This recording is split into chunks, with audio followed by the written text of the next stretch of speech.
নমস্কার বন্ধুরা, আজকে আমি করছি আপনাদের সামনে পমফ্রেট মাছের ঝাল। তো পমফ্রেট মাছের মধ্যে পেঁয়াজ দিয়ে ফোড়ন দিয়ে কালো জিরে ফোড়ন দিয়ে প্রথমে নাড়াতে হবে। নাড়ানোর পরে আমরা এর মধ্যে আলু অ্যাড করবো, আর তার সাথে অ্যাড করবো কাঁচা লঙ্কা। ভালো করে পেঁয়াজটাকে আগে ভাজলাম, ভাজার পরে একদম ভালো করে ভাজা হবে। ছেঁড়া কাঁচা লঙ্কা পরে ছেড়ে দিলাম, কাঁচা লঙ্কাগুলো এর মধ্যে অ্যাড করে দেবো। কাঁচা লঙ্কা অ্যাড করার পরে এটাকে আমরা আরও ভালো করে নাড়াতে থাকবো। নাড়াতে নাড়াতে পেঁয়াজটার রঙ আস্তে আস্তে দেখবেন ব্রাউন কালার হয়ে এসছে। যখন এটা ব্রাউন হয়ে আসবে তখন আমরা এর মধ্যে আলু ছেড়ে দেবো। আলু দিয়ে আবার ভালো করে পেঁয়াজটার সঙ্গে এটাকে নাড়াতে হবে। নাড়াতে থাকার পরে যখন দেখবেন যে আলুটা অনেকটা সেদ্ধ হয়ে এসছে এবং পেঁয়াজটা অনেকটা মিয়ে এসছে, তখন এটাকে কন্টিনিউয়াসলি নাড়িয়ে একদম প্রায় হাফ সেদ্ধ মতো পেঁয়াজটা হয়ে যাবে।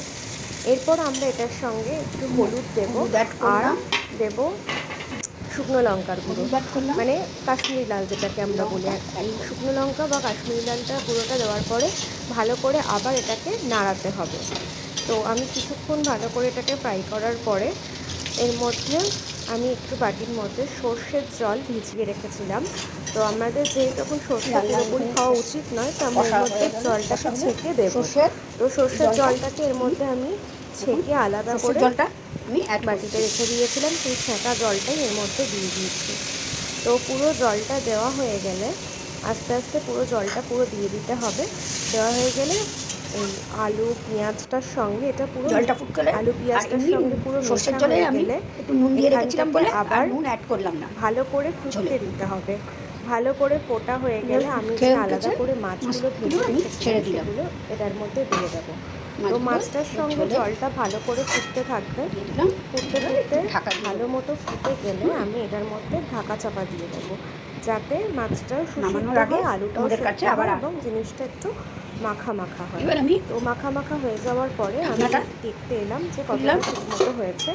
তো দেখলাম যে মোটামুটি হয়েই গেছে পুরোটাই প্রায়। তো এখানে হয়তো আমার দেখতে পেয়েছি যে পুরোটাই হয়ে গেছে।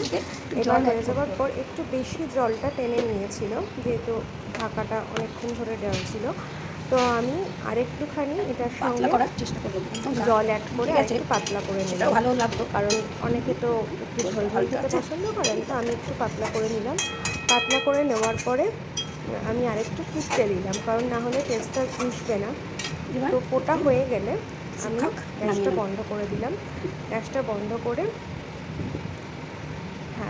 বন্ধ করে দেওয়ার পরে এটাকে আমি একটা পাত্রে আলাদা করে ঢেলে নেব। তো এবার আমি দেখুন গ্যাস হয়ে গেছে মোটামুটি। রান্নাটা হয়ে যাওয়ার পর আমি আলাদা একটি পাত্রে আমার পমফ্রেট মাছের তরকারিটা নামিয়ে নিলাম। এবার এটা আপনি গরম গরম ভাতের সাথে সার্ভ করতে পারেন, এবং এটা ধোয়া ওঠা গরম ভাতের সাথে খেতে কিন্তু কেমন ভালো লাগবে। আর আপনারাও ট্রাই করলে আমাকেও জানান আপনাদের কেমন লাগলো। আশা করি ভালো লাগবে।